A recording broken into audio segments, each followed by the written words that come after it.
So elementary algebra 5.3, B as in boy, and we're still doing operations with monomials, and we're in multiplication and division of numbers written in scientific notation, which takes us to example number 10. So let's say, for example, we have two numbers written in scientific notation. There's one, and there's another. Okay, you can real quickly and easily take your calculator, multiply those together and get the right answer. But in the olden days, before calculators, when I was a kid, you had to do this by hand. And it's not really as terrible as what it sounds. Okay, so what you do is you take the first numbers. I'll put a red box around them. And you multiply them. You make an 8, or you make a times sign and a 10. Okay? The next thing you do, and I'll do this in blue, is you add your exponents. 7 plus negative 4, or 7 minus 4 is 3. And you're done. That's all there is to it. Okay? So multiplying numbers that are in scientific notation, that's all there is to it. All right, so division in scientific notation. In fact, I'm going to leave that one up there, and let's do a division. 9.6 times 10 to the 12th.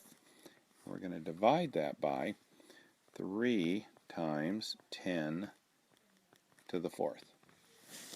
All right, this is what we're going to do. What did we do up here? We took the numbers and multiplied them and got 8. Here, we're going to take the numbers and we're going to divide them. So you'll take your calculator and you go 9.6 divided by 3, and you get 3.2. Then you make a times, then you make your 10. Okay, so what we did here is we took 9.6 divided by 3. Now remember, up here, when you have two exponents, when they're multiplied like that, what did we do? We added them. 7 plus negative 4. Got 3. Remember division, what you do? You subtract. 12 minus 4 is 8. And you are done. Alright, so of course they can't let you get off with it being that simple. So what they do is they give you a combination of a bunch of crazy ones to give you a little bit more practice. So I'm going to pause while I write down the problem.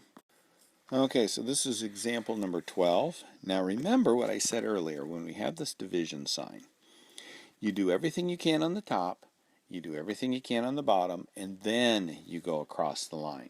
Okay, so we're going to look at this top here since there's a bunch of stuff. Now remember what I said, when you're multiplying these, you take the numbers and you multiply them. So we're going to take 6.8 times 3.9.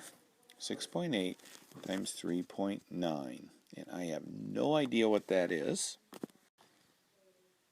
So 27.42. I had to shut my video off and actually do it by hand. Okay, times 10, and then we've got a 5 and a negative 7 there. So that 5 and negative 7 is going to give me 5 plus negative 7 and negative 2. And that's going to be over 1.7 times 10 to the negative 4th. Okay, so we didn't do anything with this at all. We just multiplied these two, so we'd have one unit here and one here. Now, since we've simplified to that, now we can go across and do the actual division. So 27.42 divided by 1.7. So this is what we're doing first. So you take your handy dandy calculator out and you divide that and you get 15.6 times 10, remember you write that, negative 2 minus a negative 4. Because remember, you go across this, when you go across the line here, it says you're going to subtract these. So don't just say negative 2 minus 4. It's negative 2 minus negative 4. So it's going to be negative 2 minus negative 4, which if you remember, Two negatives give you a positive. So we have 15.6 times 10. Negative 2 plus 4 is a positive 2.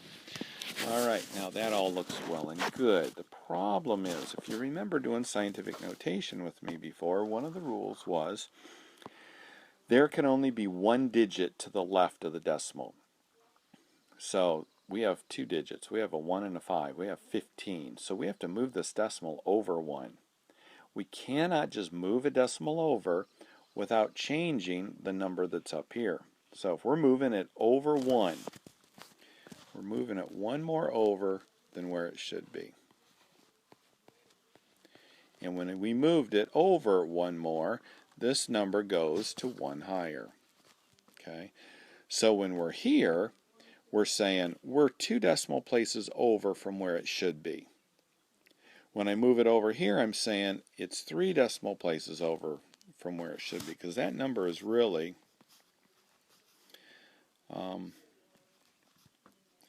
right there. Well, when I changed it to scientific, I moved it over 2 and had it as a squared, but actually it should be over here. So when it's over here, it's times 10 to the third, because it's 1, 2, 3 places over than where it should be. I know, this stuff is really kind of complicated, isn't it? All right, let's do some addition and subtraction to monomials, and then we will be done with this lesson. And it's like, yeah, right, this thing has kind of gone all over the place, and we're going to continue to go all over the place. So as I'm kind of rambling, as I'm erasing everything. All right, so addition and subtraction of monomials. And I've talked about similar terms or like terms before. Like terms have the exact same variable part. So if I've got these two here are like terms because the variables are the same. The other thing that has to be true is the exponents on each of the variables has to be the same. So if I want to combine this with this by adding them, not only do I have to have the same variables, but the numbers on the variables, the exponents, have to be the same. So let's look and see what we've got here. If I had x to the 4th, y squared, and I wanted to add x squared y to the 4th, my variables are the same, but the numbers on the variables are not the same, so I can't combine them. If I had x squared y and xy and I wanted to add those, I can't, because I have a 2 here and I only have a 1 there. So the variables have to be the same, and the exponents on those variables have to be the same. If you can follow that rule for addition and subtraction, you won't have any problem doing these. So for example, negative 3x squared plus 15x squared. Are my variables the same? Yes, they're both x's. Are the exponents the same? Yes, they're both 2's. When that is the case, all I do is add the numbers and leave my variable with the exponent alone. I don't do anything to that. Okay, so let's look at B of example 13.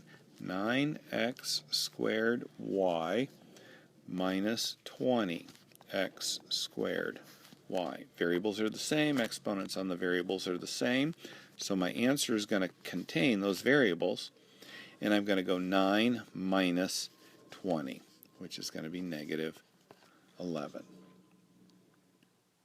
Okay, one more. I have 5x squared plus 8y squared. Are the variables the same? No, they're not. I can't do anything with that. That just gets left alone as simplified as you can go. All right, so let's look at example 14. 14x to the 5th over 2x squared plus 15x to the 8th, 3x to the 5th. Okay, so we need to simplify each one of these before we try to combine them. Okay, so what is 14 over 2? 14 over 2 is 7, so we got rid of those. We've got x is there, 2 there, and I'm going to take 2 away from there, leaving me 3 up there. Okay, 15 over 3 is 5. I've got 5 there, and I've got 5 there, so I'm going to take those 5 away, and I'm left with 3 on top, right? 8 minus 5. Now, are my variables the same and my exponents the same? Yes, they are. So my answer is going to be x cubed. Don't change that at all. A lot of students will change that to x to the 6. Don't do that. And then I add my 7 and my 5 and get 12. And I'm done. All right, last problem. It's an application problem. And it gives me a rectangle. So we've got this rectangle here. Three-dimensional, 3D, and this is 1/2 x, this is x, and this is 2x. And what are they asking us to do? Write an expression for the volume. Okay, so they want to know what the volume is. You know that the volume is length times width times height.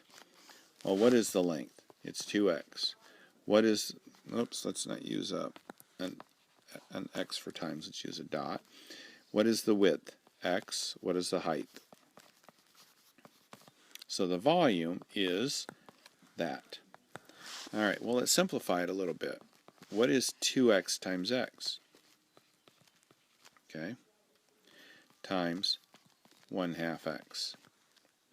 So when we multiply these, it's the same as 2 over 1 x, oops, 2x squared over 1, make that into a fraction, times 1/2 x. Whenever you have the x, remember we had talked about this before, that is actually in the numerator. Okay, so whenever it's beside like this, just put it on top. When it's beside, put it on top. Okay, now we can multiply these.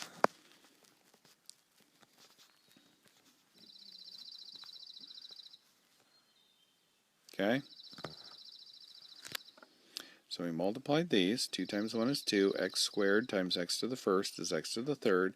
1 times 2 is 2. Cancel that, and there is your answer, x cubed. Okay, a lot of stuff. Oh my goodness, a lot of stuff to remember in this section.